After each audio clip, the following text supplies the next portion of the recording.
Shalom Ibu Bapak, Saudara-saudara, anggota Jemaat GKI Muara Karang. Kembali lagi kita berjumpa di dalam rangkaian Pualam Kasih Bapa. Saya bersyukur dapat menyapa Ibu Bapak, Saudara sekalian dimanapun kita berada pada saat ini. Semoga kita semua dalam keadaan yang baik. Ibu Bapak, Saudara terkasih, saat ini saya mau mengajak kita untuk menyanyikan satu pujian dari Kidung Jemaat 438, bait yang pertama, apapun juga menimpamu. Mari kita bernyanyi bersama-sama.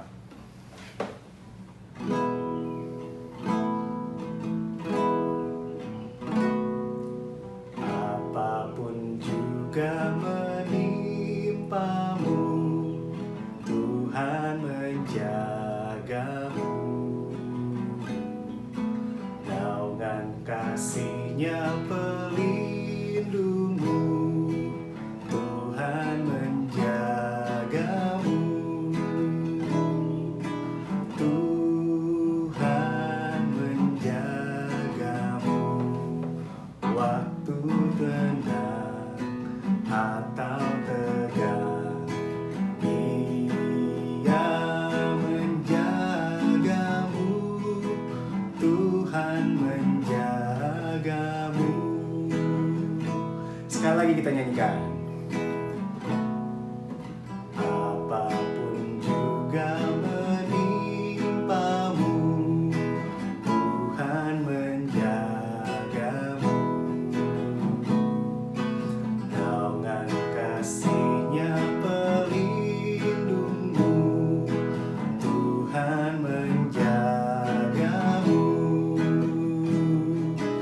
Tuhan menjagamu waktu tenang atau tegang.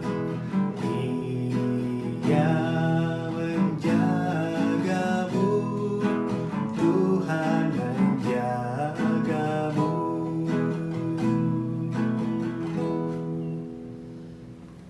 Ibu Bapak, Saudara terkasih, lagu yang tadi kita nyanyikan punya satu pesan yang sangat mudah untuk kita temukan.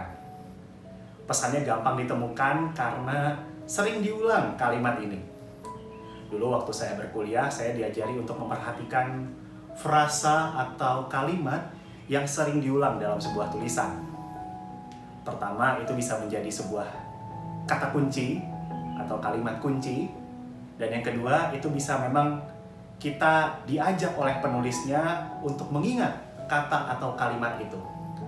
Nah, begitupun juga dalam nyanyian yang tadi kita baru saja nyanyikan.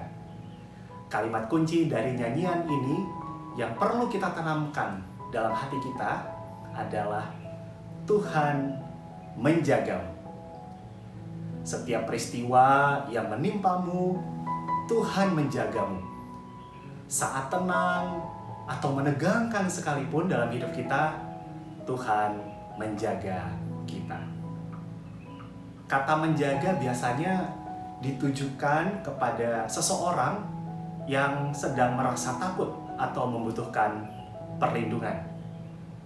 Contoh ketika kita merasa takut atau sendirian, apabila ada seorang yang datang menghampiri atau berbicara kepada kita, katanya, "Tenang, saya jagain.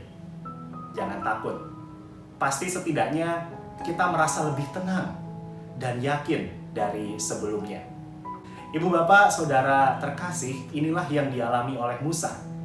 40 tahun Musa dipakai oleh Tuhan untuk memimpin bangsa Israel ke tanah perjanjian.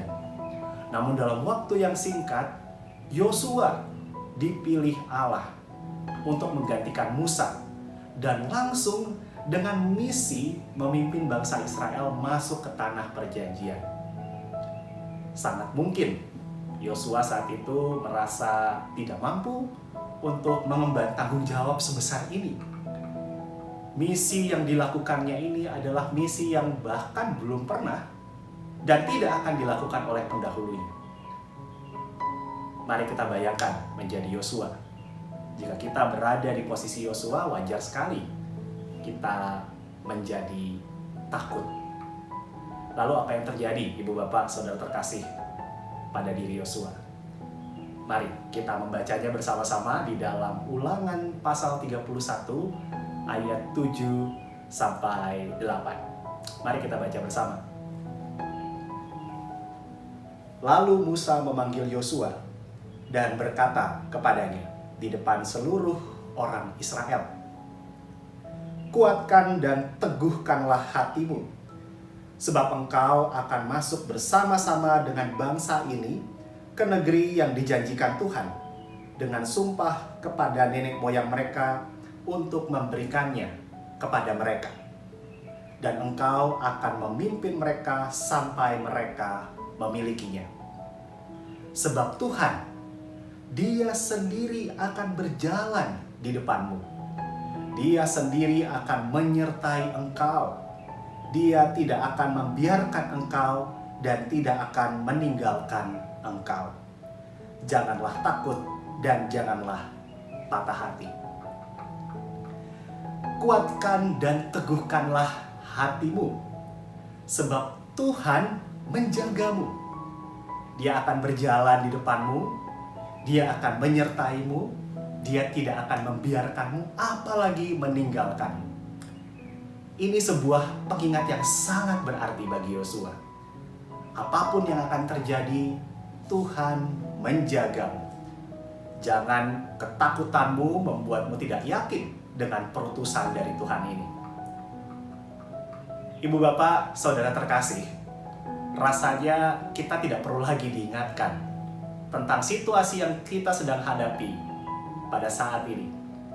Berita yang kita terima setiap hari atau bahkan setiap jam selalu mengingatkan kita terkait situasi yang masih berlangsung di sekitar kita. Malah kalau kita melihatnya, kian kesini kian memburuk situasinya. Mungkin saat ini Bapak, Ibu, atau saudara-saudara sekalian sedang menjalani isoman di rumah. Atau mungkin sedang mendampingi keluarga terkasih yang isoman menjalani isolasi mandiri. Izinkan saya mengingatkan bahwa masalah kita yang kita saat ini hadapi tidak hanya itu saja. Di antara kita ada yang bergumul dengan penyakit yang diderita. Ada yang bergumul dengan masa depan. Baik itu di dalam hal pekerjaan, baik itu dalam hal usaha yang saat ini masih berjalan, maupun rencana-rencana di masa depan yang belum pasti bisa dilakukan. Masih banyak persoalan yang kita alami di masa ini. Namun, izinkan saya juga mengingatkan bagi kita, Tuhan menjaga kita. Bagi Bapak, Ibu, Saudara yang saat ini sedang menjalani isolasi mandiri atau sedang mendampingi keluarga yang terpapar COVID-19, Tuhan menjagamu. Bagi setiap kita yang saat ini terbaring lemah, tidak bisa beraktivitas oleh karena sakit yang diderita, Tuhan menjagamu. Bagi kita yang saat ini sedang khawatir dengan situasi pekerjaan atau usaha yang tidak menentu, Tuhan menjagamu.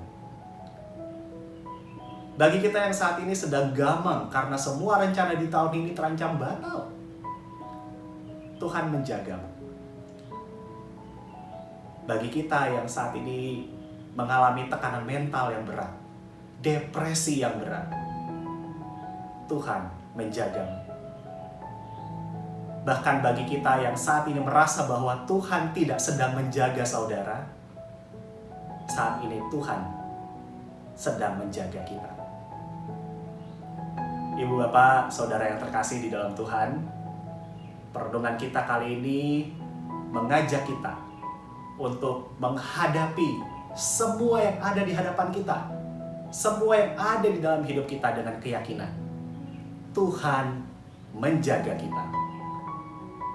Dan sebagaimana Tuhan mengingatkan Yosua melalui Musa, kita pun dipanggil untuk menguatkan sesama kita, keluarga, kerabat, anggota jemaat. Mari kuatkan dan teguhkan hati kita. Tuhan menjaga kita. Ibu, Bapak, Saudara terkasih, mari kita menghayati perenungan ini dengan bersama-sama kembali kita menyanyi dari Kidung Jemaat 438. Kali ini kita nyanyikan bait yang keempat.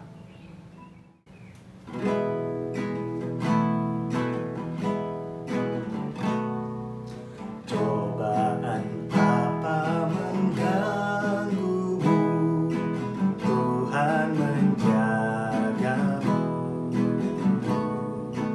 Buatlah Yesus sandaranmu, Dia menjagamu. Tuhan menjagamu waktu tenang atau tegang. Dia menjagamu, Tuhan menjagamu. Sekali lagi refrennya. Tuhan menjagamu waktu